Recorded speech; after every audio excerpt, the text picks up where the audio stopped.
दुल्हन के साथ डेट कर देखने जाती, हमारे साथ में ऐसा भी नहीं होती। इंडिया में साउथ में ऐसा भी नहीं होता। प्रथा है भैया, प्रथा। प्रथा है, प्रथा है। ठीक है, यदि ये प्रथा है और आप सब यही चाहते हैं तो हम कन्या के साथ ही घर देखने अवश्य जाएंगे। चलिए।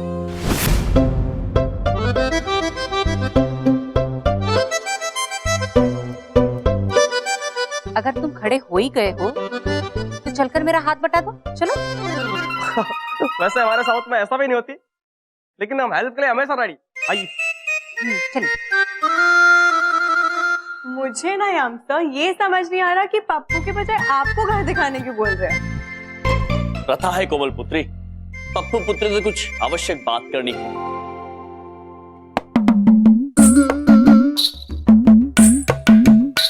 ये क्या कर रही हो तुम? इसे छोटा छोटा बनाओ, इडली की तरह इतना बड़ा नहीं करो, छोटा छोटा।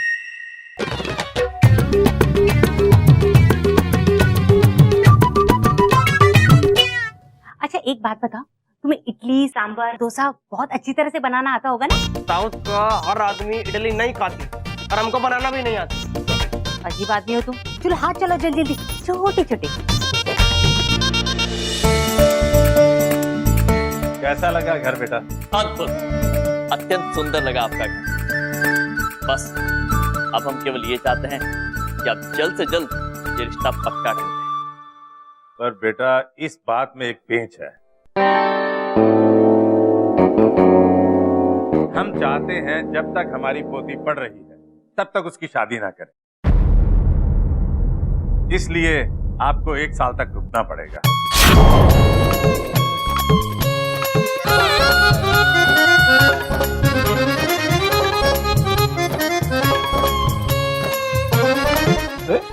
हम अभी आते हैं। लगता है लड़का नाराज हो गया, हम अभी आते हैं।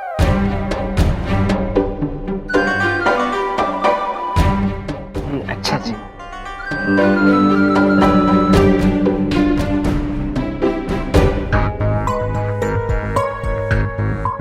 ये क्या हो गया बेटा करणप्रीत? क्या हमने कुछ गलत कह दिया? पापा जी मुझे तो यूं लगता है कि लड़का बहुत दिन रुकना नहीं चाहता। बात तो तुम सही कह रहे हो, हमने तो सिर्फ प्रस्ताव रखा था। एक काम करो बेटा, तुम जल्दी से कार्ड छपवा दो, हम तुरंत शादी कर देंगे। ठीक है दादाजी, मैं कल ही कार्ड के सैंपल मंगवा लेता हूँ। पर कार्ड पर नाम यमराज लिखवाना है या प्रभु रेड्डी भाई जीवनप्रीत? भाई मिलनप्रीत उनको सब यमराज के नाम से जानते हैं, तो यमराज छपवाओ।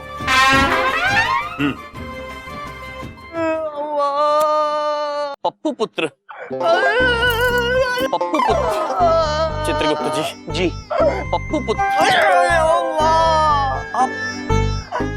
आप इतने उदास क्यों हो रहे हैं? भैया के साथ तक शादी के लिए वेट नहीं कर सकती है। पप्पू पुत्र, हम आपकी पीड़ा समझ सकते हैं। 1 साल प्रेम का इंतजार करना वाकई बड़ा पीड़ादायी है। हाँ चित्रगुप्त जी, 1 साल प्रेम का इंतजार करना पीड़ादायी तो। अरे भैया कोई बात पूछें? आप ना बिल्कुल चिंता मत करिए, वो तो बस 1 साल का प्रस्ताव दिए हैं। हम शाम को उनसे बात कर लेंगे, हमें पूरा भरोसा है वो मान जाएंगे। हाँ इसको बड़ी खुशी हो रही है शादी की। होनी भी चाहिए। चलिए चित्रगुप्त जी, घर चलते हैं। चलिए प्रभु, चलो। आजा आजा।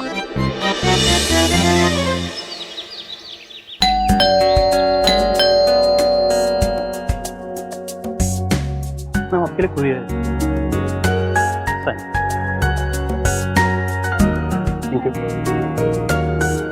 वाओ, मेरी शादी के कार्ड का सैंपल।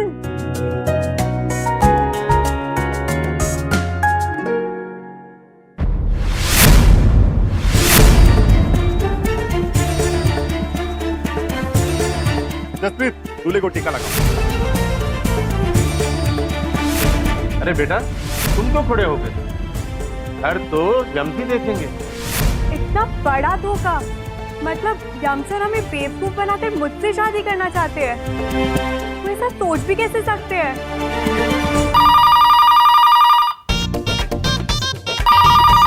फोन क्यों नहीं उठाता कोई?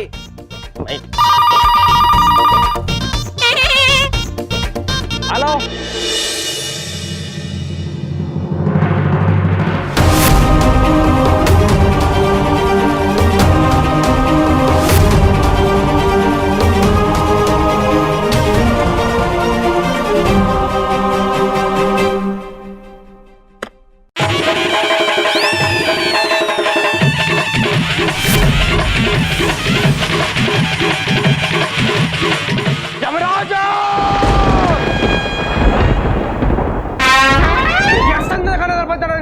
ನಿಂದರ ಪೋತೊಳಗದಲ್ಲ ಬಂತ ಎತ್ತಿನ ಪೋಡೋ ಜಿಂದರಂತ ಸರಿಯಿಂದ ಎಂದ ಕಾಳ ಪೋತೊಳಗದಲ್ಲ ಎಂದ ತನದ ಪೋತೊಳಗದ ಮಾಡ್ತಿಲ್ಲ ಅಂತ ಎಡಕಂದ ಕೊಡದ ಮಾಕೋಡದ ಒಡಕಂದ ಒಡಕಂದ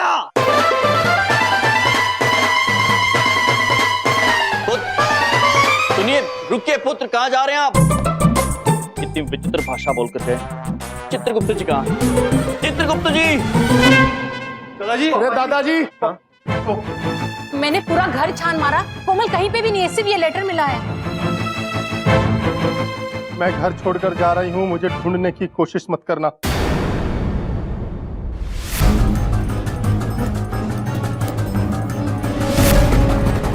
वो ना हो, ये काम यमराज का ही है। वही नाराज हुए थे ना, उसी ने लगाया बहन कोमलप्रीत को भैया जीवनप्रीत। रमोस यमराज को तो जिंदा ना छोड़ूंगा भाई मिलनप्रीत। पापा जी,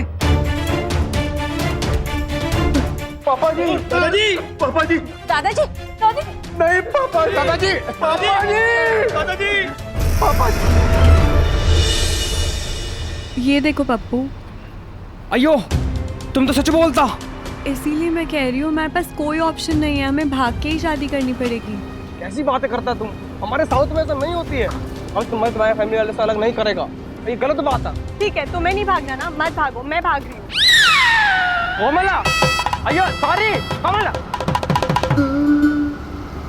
प्रभु, ये पप्पू पुत्र को अचानक क्या हुआ? पता नहीं चित्रगुप्त जी, वो बहुत भावुक हो गए। उन्होंने अपनी भाषा में कुछ विचित्र बातें बोली और भाग गए। पता नहीं, हमें उन्हें ढूंढना होगा। जी प्रभु, प्रभु वो देखिए पप्पू पुत्र भाग रहे हैं। चलिए चित्रगुप्त, चलिए प्रभु।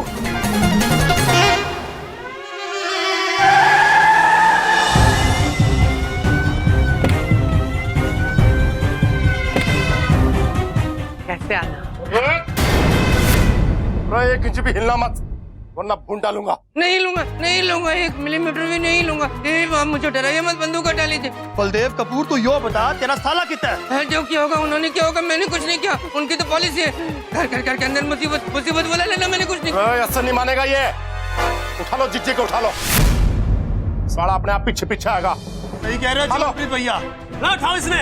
मुझे छोड़ दीजिए। देखिए मैं अपने सालों का सताया हुआ जीता हूँ, मेरी कोई गलती नहीं, मेरी वाइफ भी घर पे नहीं है। मुझे एक फोन कॉल घना बोल लिया। देखिए यम सर, चित्रगुप्त सर हमारे पीछे पीछे भागती। मुझे उनकी शक्ल भी नहीं देखनी, और तेज भागो। अयो ओके। अरे मुझे तो लेके जाओ। अयो सॉरी सॉरी, आओ आओ, बहुत जोर से। रुक जाइए पुत्र, रुक जाइए। चित्रगुप्त जी, आप तेज चल कर आइए, हम छलांग लगा के आगे जाते हैं। जी प्रभु।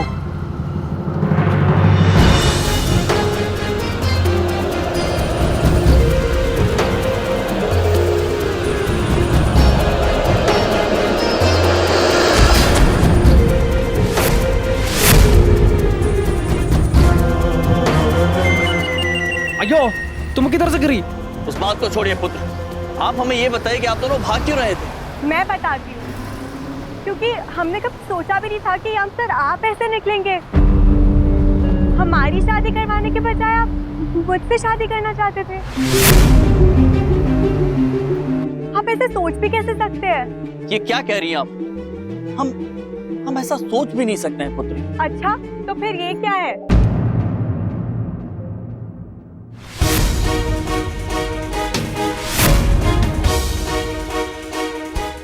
प्रभु, इस पत्रिका में तो ऐसा लिखा है, आपकी शादी इनके साथ होने वाली है।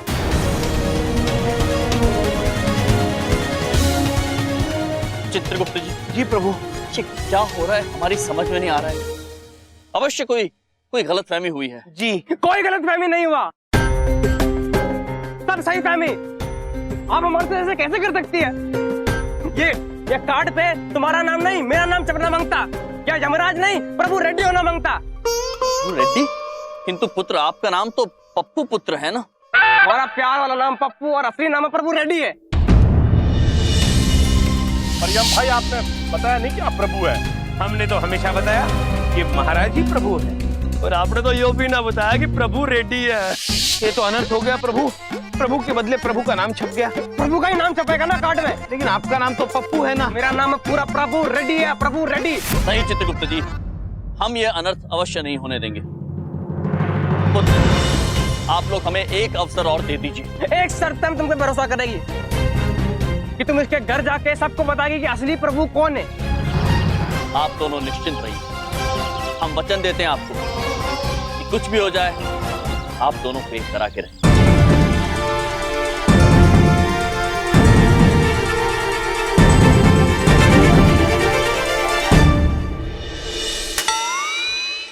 मक्खियाँ मार, मक्खियाँ मार, मक्खियाँ। इतने मशहूर इंश्योरेंस एजेंट बलदेव कपूर से मक्खियाँ मरवा रहे बंदूक की नोक। अरे आपके साले साहब कहते थे मक्खियां नहीं मारनी चाहिए, अब हम नहीं तुम मक्खियां मारोगे। और इस घर में एक भी मक्खी घुस गई ना तो जसप्रीत और सोनमप्रीत गोली मार देना इसको।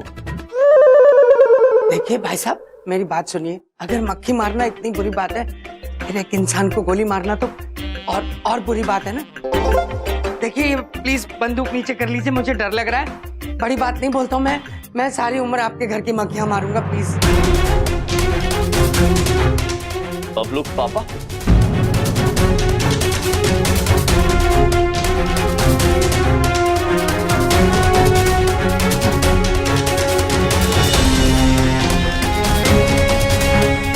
आ गए तुम।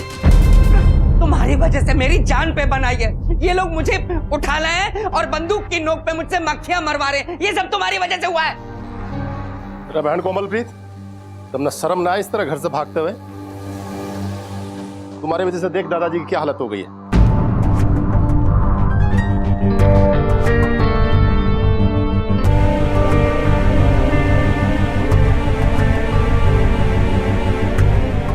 हाथ कम करेगी। मुझे माफ कर दीजिए दादाजी, प्लीज होश में आ जाइए। देखिए ना, अब तो मैं वापस भी आ गई हूँ। अब मैं नहीं जाऊंगी। प्लीज दादाजी, प्लीज होश में आ जाइए।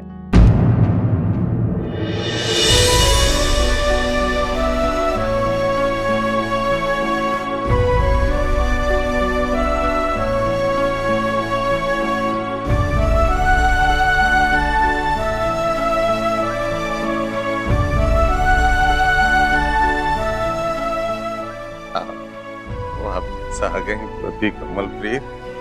हाँ दादाजी, आ गई आपकी पोती कोमलप्रीत। यमराज जी भी यहीं खड़े हैं, बताइए क्या करना है इनका। अब जो बोलोगे वैसी सजा मिलेगी इनको। बात करेगी मेरे पास आओ बेटा मिलनप्रीत।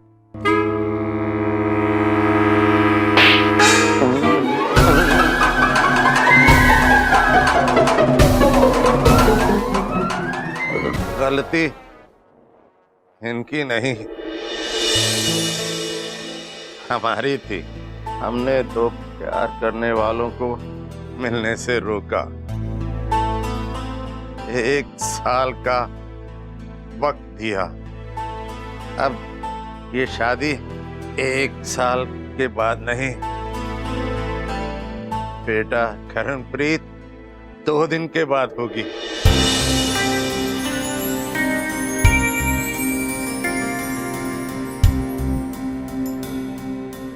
तुम बात कब करेंगी?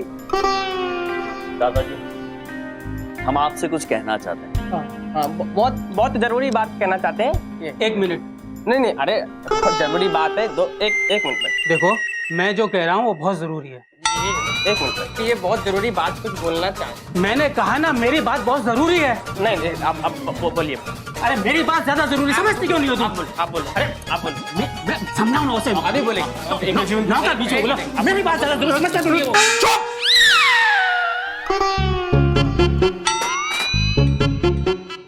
बोलो डॉक्टर साहब, क्या बोलना है? मुझे आप सब लोगों से अकेले में बात करनी है। देखिए, वैसे तो दादाजी अब ठीक हो गए हैं, मगर उनकी हालत अभी भी बहुत सीरियस है।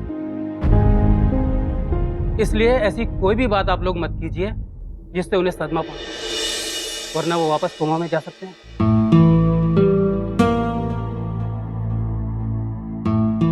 प्रभु, कोमा मतलब अचेतन अवस्था। इनकी आयु तो लंबी है, किंतु ये गहरी नींद में जा सकते हैं।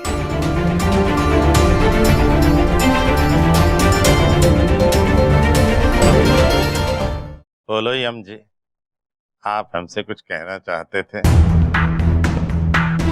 उनकी हालत अभी भी बहुत सीरियस है, इसलिए ऐसी कोई भी बात आप लोग मत कीजिए जिससे उन्हें सदमा पहुंचे, वरना वो वापस कोमा में जा सकते हैं। जी, हम ये कहना चाह रहे थे दादाजी कि जी वो 2 दिन के बाद शादी का प्रस्ताव हमें मंजूर है।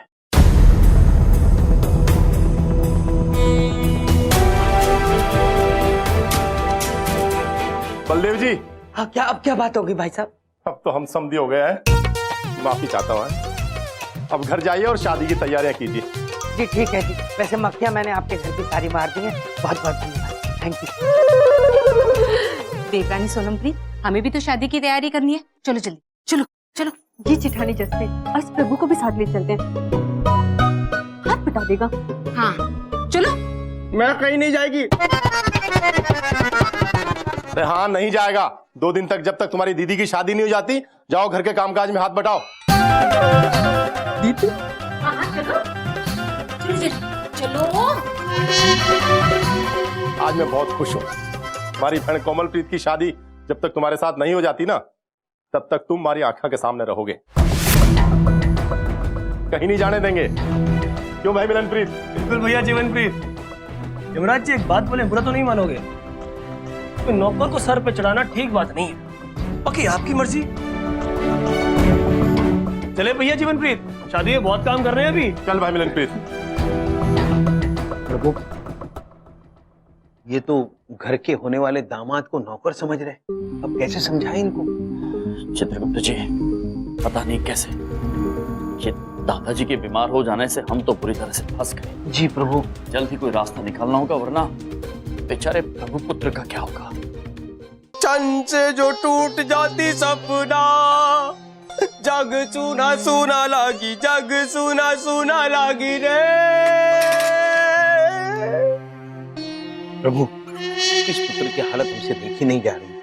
आ गई तुम, यहाँ मेरी जिंदगी बर्बाद हो गई और कोई मुझसे इडली डोसा बनवा रही है। अरे मैं सोचते तो क्या मछली डोसा बनाती। ऐसा मत सोचिए पुत्र, आप केवल इडली डोसा नहीं बल्कि मेदू वड़ा भी अच्छा बनाते हैं। अरे चुप हो, चुप हो। क्या बाढ़ में गया तुम्हारा इडली डोसा मेंदू वड़ा। अरे यंगस्टर, तुम बात तो कब करेगी? हम क्षमा चाहते हैं पुत्र, किंतु हम अभी दादाजी से बात नहीं कर पाएंगे। यदि करेंगे तो सदमा लग सकता है।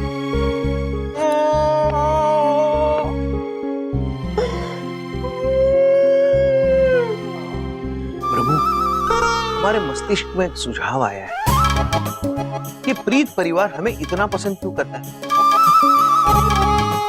क्योंकि हम सभ्य है, संस्कारी हैं, इसलिए। तो क्यों ना हम असभ्य असंस्कारी बन जाए? अद्भुत चित्रगुप्त जी, अद्भुत युक्ति। इससे दादाजी को सदमा भी नहीं लगेगा और वो प्रसन्न भी हो जाएंगे कि उनकी पोती का विवाह एक असंस्कारी, असभ्य व्यक्ति से नहीं हो रहा है। और प्रभु, हम ये साबित कर देंगे ये पुत्र अत्यंत संस्कारी, सभ्य है, ताकि इनकी शादी वो खुशी खुशी कर देंगे। कमाल का आइडिया देती तुम, कमाल का। अब जल्दी से कोई तिकड़म लगा के खुद को गंदा और मुझको अच्छा साबित करो ना, प्लीज प्लीज। किंतु प्रभु, नहीं आपको नहीं। प्रभु, हमें तो ये पता ही नहीं है असंस्कारी और असभ्य कैसे बनते हैं, तो क्या करें? चित्रगुप्त जी। जी प्रभु। इस समय एक ही व्यक्ति है जो हमारी सहायता कर सकता है,